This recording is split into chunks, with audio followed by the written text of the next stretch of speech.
नमस्कार आप सभी का। पिछली वीडियोस में हमने डिस्कस किया है किस तरीके से आपका जो है पर्यावरण के अंग होते हैं। पर्यावरण के अंग के साथ साथ आपके जो घटक होते हैं, आपके जैविक घटक एवं अजैविक घटक, और हमने इसके टाइप्स को भी डिस्कस किया है कि आपका जो पर्यावरण के अंग होते हैं उनमें आपका किस तरीके से होता है जल मंडल, स्थल मंडल, वायुमंडल, और आपका पूरी तरीके से जो जैव मंडल होता है उसके ऊपर। आज की इस वीडियो में हम लोग डिस्कस करने वाले हैं आपका जो प्रदूषण के प्रकार होते हैं। प्रदूषण प्रदूषण के प्रकार होते हैं, एक सेकंड। प्रदूषण के प्रकार होते हैं उसके ऊपर हम लोग आज डिस्कस करने वाले हैं, पॉल्यूशन के ऊपर। तो अगर आप लोग चैनल पर नए हैं तो चैनल को सब्सक्राइब करिएगा, साथ ही साथ आप जो इस वीडियो को लाइक करिएगा, शेयर करिएगा अपने फ्रेंड्स के साथ जो कि आपका सीजी सेट पेपर फर्स्ट की तैयारी में लगे हुए हैं, क्योंकि मैंने अपने चैनल पर पूरी जो है प्लेलिस्ट बना रखी है इस वीडियो सीरीज की पेपर फर्स्ट की। तो आप लोग वहां पर आप जाकर प्लेलिस्ट को चेक कर सकते हैं। तो सबसे पहले हम लोग यहाँ पर देखने वाले हैं हमारा प्रदूषण जो है किस तरीके से होता है। बेसिकली हम लोग देखेंगे प्रदूषण क्या होता है। सबसे पहले प्रदूषण ये होता है कि मतलब कोई भी ऐसा जो है अनावश्यक तत्व जो आपका जो है पर्यावरण के संगठन को बिगाड़ने की कोशिश करता है या फिर आपका जो है उसमें पर्यावरण को प्रभावित करने की कोशिश करता है उसके स्ट्रक्चर को, तो वो आपका कहलाता है प्रदूषण। मतलब जो चेंजेस उसमें होते हैं वो कहलाता है प्रदूषण, लेकिन जो जो चेंज वो करता है पर्यावरण के संगठन में वो कहलाता है आपका प्रदूषक। तो ये सारी चीजें होती हैं आपकी बेसिक जानकारी। तो हम लोग यहाँ पर देखने वाले हैं कि टाइप्स कितने होते हैं। तो सबसे पहले आपका टाइप आता है वायु प्रदूषण, दूसरा आपका आएगा जल प्रदूषण, जल प्रदूषण, तीसरा आपका आएगा मृदा प्रदूषण, वायु जल हो गया, वायु हो गया, जल हो गया, मृदा हो गया। अब आपका आएगा यहां पर ध्वनि प्रदूषण,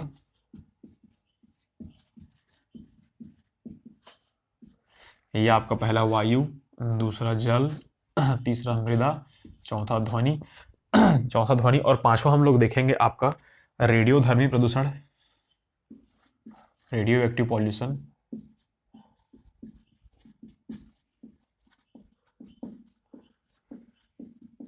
रेडियोधर्मी प्रदूषण, पांच ये आपके हो गए। इसमें और भी टॉपिक्स आते हैं आपके। छठवां आपका हो गया ई कचरा प्रदूषण। मतलब आपका आप लोगों ने देखा होगा कि आजकल किस तरीके से आपका ई कचरा जो है, छठवां इसको हम लोग बोल देते हैं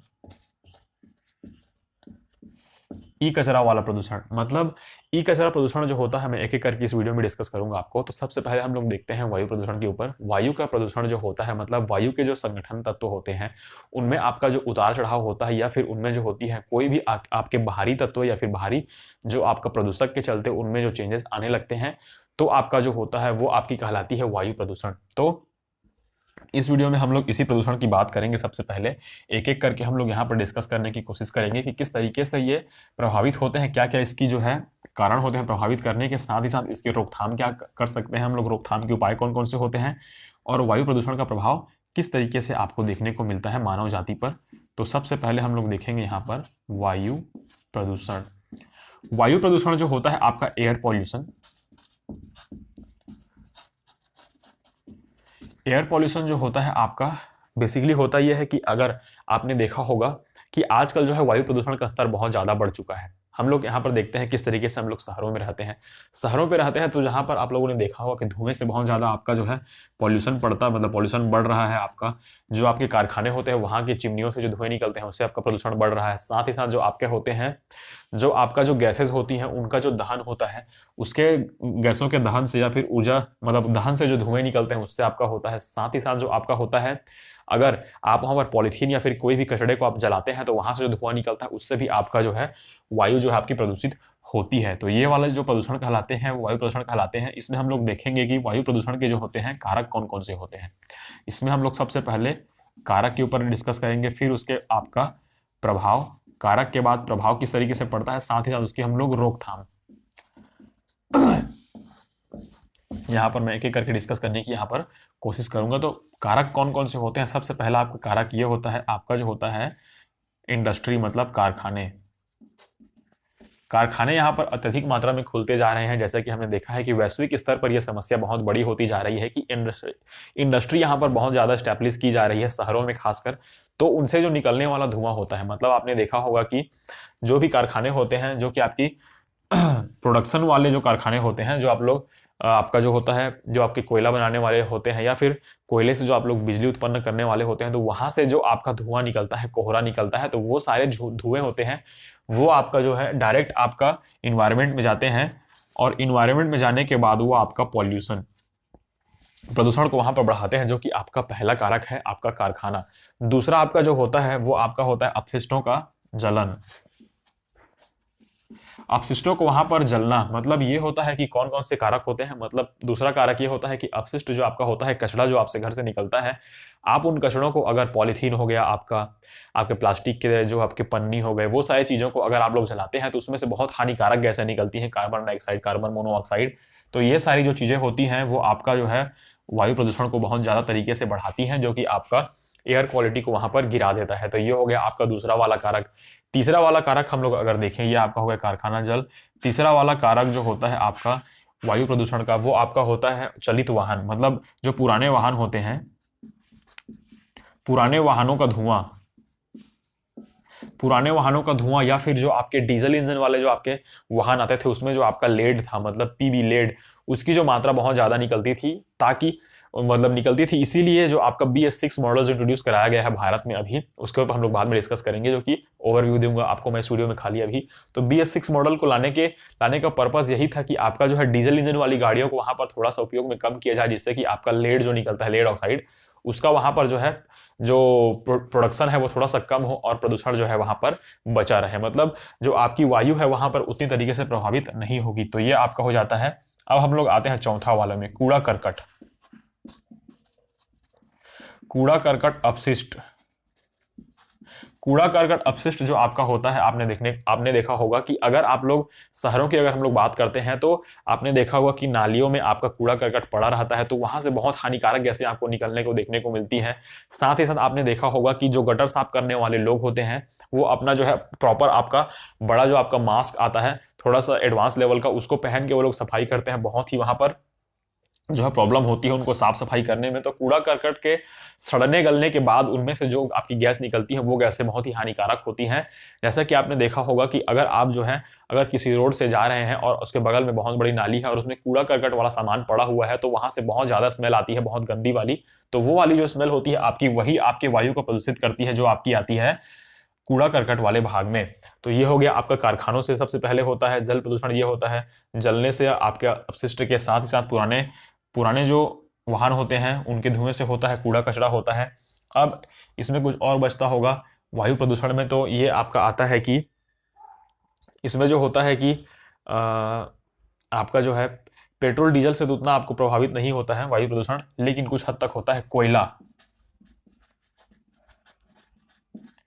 कोयले के दहन, मतलब कोयले के दहन से जो आपकी वो निकलती है, धुआं निकलती है, मतलब जो आपने देखा होगा किस तरीके से आपको कोयले को फिल्टर किया जाता है, बनाया जाता है, तो उस वाले फील्ड में जो आपका निकलता है धुआं, जलता है धुआं मतलब कोयला, तो उससे जो आपका है धुआं निकलता है, जिससे हम लोग फ्लाई एश बोलते हैं। एकदम महीन जो परत होते हैं व्हाइट व्हाइट वाले, वो सारे पर्यावरण में आसपास उड़ने लगते हैं, तो वो आपका जो होता है हवा या फिर वायु के साथ मिलकर आपका जो है इसकी क्वालिटी को पूरी तरीके से वहां पर गिरा देते हैं। तो ये वाला पार्ट जो आपका आता है, ये आपके कारक थे, जो कि आपके फैक्टर्स थे। कौन कौन से फैक्टर थे आपके जो है जो कि आपकी एयर पॉल्यूशन को बढ़ाते हैं, तो ये थे। इसका प्रभाव किस तरीके से देखने को मिलता है, तो आपका प्रभाव हम लोग अगर बात करें तो सबसे पहला प्रभाव होता है मानव पर।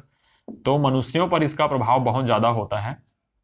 इससे मनुष्यों में जो होता है वायु प्रदूषण से आपके बहुत सारी बीमारियां होती हैं, मतलब वायु प्रदूषण से आपका जो है श्वास में आपको दिक्कत आ जाएगी। श्वास लेने के साथ ही साथ आपका जो होता है, श्वास के साथ साथ आपको जो है इसमें जो है अस्थमा वाले जो लोग होते हैं उनको बहुत दिक्कत आती है एयर पोल्यूशन से। एयर पोल्यूशन बढ़ने के साथ ही साथ आपके जो होते हैं लंग्स होते हैं वो थोड़े से प्रभावित हो जाते हैं। साथ ही साथ आपकी जो होती है हेडेक आपको होने लगती है। जैसे कि आपने देखा होगा अगर आप जो होते हैं कहीं पर अगर प्लास्टिक का धुआं वहां पर निकल रहा है, मतलब प्लास्टिक को जलाया गया है, तो वहां अगर से धुआं निकलता है तो वो अगर आपके नाक में जाता है तो आपको जो है असहनीय वहां पर सर दर्द होने लगता है। तो ये सारी चीजें आपके मनुष्यों पर प्रभावित होती हैं। दूसरा आपका आता है वायु प्रदूषण का जो आपका प्रभाव होता है फसलों पर, फसलों या फिर पेड़ पौधों पर।